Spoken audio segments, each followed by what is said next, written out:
Bonjour à toutes et à tous, merci de nous retrouver, c'est l'heure de l'invité du journal. Il y a quelques jours s'est tenue à Marrakech la première édition du Green Africa Innovation Booster organisée par l'Institut de recherche en énergie solaire et énergie nouvelle, l'IRSN, en partenariat avec l'Institut européen d'innovation et de technologie. Objectif de cet événement, réunir les startups, les chercheurs et les industriels africains et internationaux du secteur de l'innovation dans les énergies renouvelables. 450 participants venus d'une quinzaine de pays ont répondu présents à cet événement et Badr Iken, le directeur de l'IRSN, est avec nous ce matin pour nous en parler. Monsieur Iken, merci beaucoup de nous avoir rejoints aujourd'hui. Bonjour Madame Harat, merci pour l'invitation. C'est un plaisir. Alors, j'ai essayé de traduire le Green Africa Innovation Booster, c'était le nom de cet événement. Est-ce que vous pouvez nous traduire l'idée et l'esprit de cette rencontre?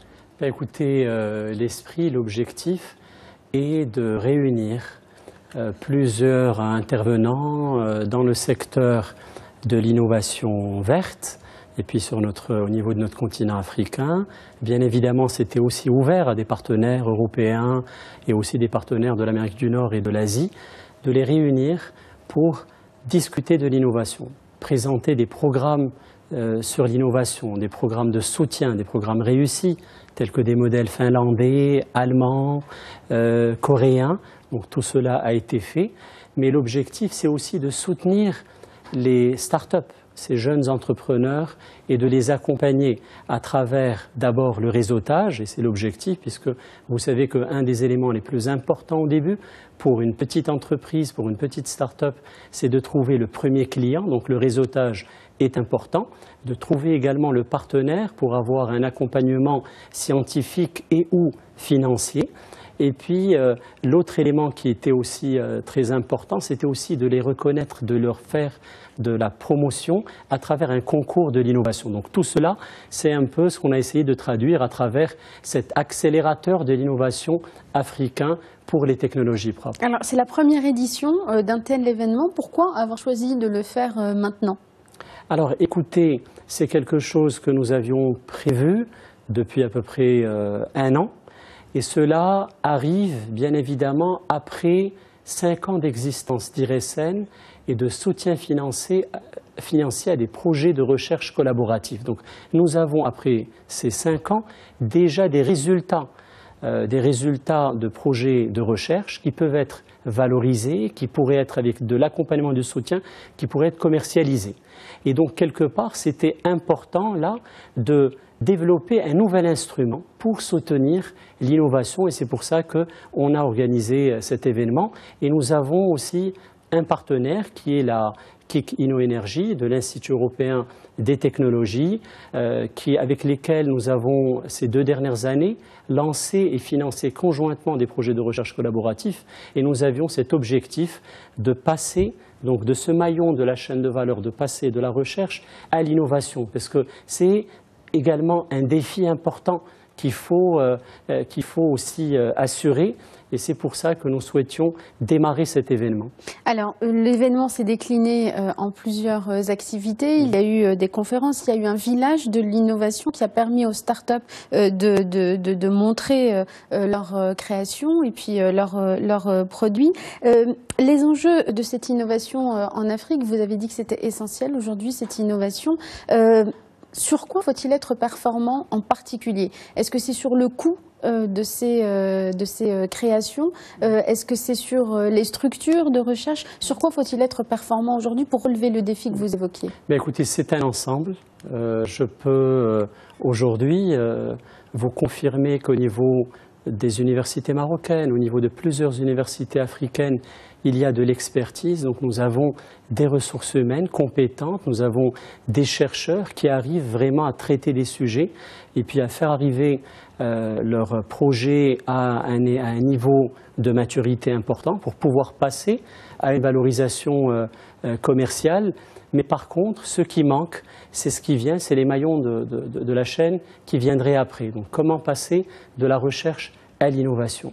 Et par rapport à ça, nous sommes les mieux placés. Donc les Africains sont les mieux placés pour identifier et définir leurs besoins. Donc ça, c'est un atout que nous avons. Et nous devons, en partenariat avec des partenaires européens, américains ou asiatiques, adapter les technologies, identifier des technologies dont nous avons besoin, que cela consiste en de nouveaux produits innovants, ou cela également peut intervenir dans le cadre de services innovants. Donc là, il y a beaucoup de choses aussi à faire. Vous savez, nous avons de nouvelles villes qui sont en train de voir le jour. Nous avons de grandes potentialités en Afrique par rapport aux énergies renouvelables. Et là, il faut développer beaucoup de défis à relever. Et pour passer à cette création d'emplois, c'est important de ne pas sous-estimer cet aspect d'innovation et de création aussi de valeur à travers l'entrepreneuriat. Alors, à l'issue de cette rencontre, l'IRSN a signé 2 conventions, 2 protocoles. Est-ce que vous pouvez nous dire un mot du contenu de ces 2 protocoles? Écoutez, avec plaisir, ça va dans le même sens. Donc, en marge de l'événement du Green Africa Innovation Booster, il y a eu la création du Green Africa Innovation Network au niveau continental. Dont les initiales forment GAIN. Absolument, absolument. Donc ce jeu de mots important pour aller vers la réussite. Et donc ce réseau qui aujourd'hui a déjà des premiers membres fondateurs, notamment au niveau national, l'Institut de recherche en énergie solaire et énergie nouvelle, IRSN, l'Université Mohamed VI Polytechnique à Ben Grir, l'Université Qadi Ayyad à Marrakech, l'Université Euromed de Fès et plusieurs partenaires subsahariens, tels que l'Institut national polytechnique Houphouët-Boigny en Côte d'Ivoire, l'Université Houphouët-Boigny en Côte d'Ivoire, mais également des universités, des centres de recherche au Sénégal, au Bénin, au Mali, au Burkina Faso. Et même au Soudan. Absolument. Et là, l'objectif, ce sont les premiers partenaires, les premiers membres fondateurs. Nous souhaitons élargir ce cercle et nous allons utiliser, on va avoir une pyramide. Le premier élément, ça va être bien sûr l'organisation de cet événement. Encourager, soutenir à travers la compétition, le concours, à travers également la présentation et les échanges sur les éléments déterminants pour l'innovation et les instruments, mais aussi à travers de la formation.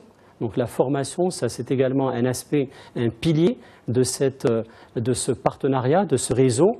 Et aussi ce que l'on compte viser, c'est commencer à accompagner et soutenir financièrement et aussi soutenir avec des aspects d'accompagnement scientifique ce réseau et ses partenaires. Donc comme je vous l'ai dit, nous avons constaté qu'il y avait énormément de très bonnes idées. Il y avait au niveau de la compétition des partenaires européens qui participaient.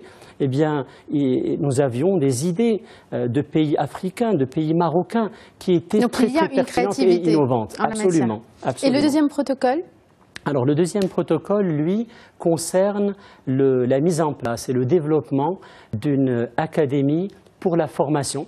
Et nous avons signé ce protocole avec un réseau des énergies renouvelables dans la région Méditerranée et le réseau RES for Africa, le réseau des énergies renouvelables et de l'efficacité énergétique en Afrique, avec vraiment cette vision et cet objectif d'avoir une complémentarité entre la formation dont j'ai parlé tout à l'heure, et aussi l'accompagnement pour passer de la recherche à l'innovation, de la théorie à la pratique. Ça, c'est quelque chose qui est très important pour créer de la valeur et créer de l'emploi.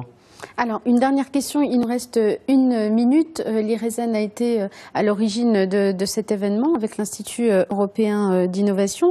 L'IRSN a lui-même mis en place plusieurs projets au Maroc qui vont dans le sens de cette recherche et de l'innovation. Il y a le programme de financement de projets de recherche en la matière et puis il y a le Green Energy Park à Ben Grir. Le Maroc aujourd'hui peut se prévaloir d'une expérience en la matière sur laquelle il peut capitaliser pour promouvoir ce réseau à l'international.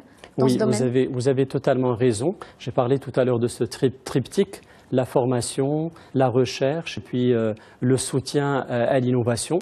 Aujourd'hui, avec les premières plateformes qu'on a installées, le Maroc peut jouer le rôle d'une locomotive, également aussi d'une interface forte entre l'Europe et également aussi l'Afrique, et nous souhaitons capitaliser dessus.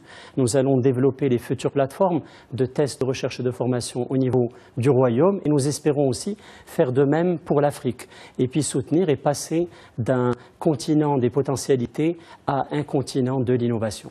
Merci beaucoup Badr Eken d'avoir été avec nous. Je rappelle que vous êtes le directeur de l'IRSN. Merci beaucoup d'avoir répondu à notre invitation. Avec plaisir. Merci à vous tous et à vous toutes de nous avoir suivis. C'est la fin de cette cet entretien. Restez avec nous, la suite de l'information dans un instant sur Médien TV. Et je vous donne rendez-vous demain avec un nouvel invité du journal.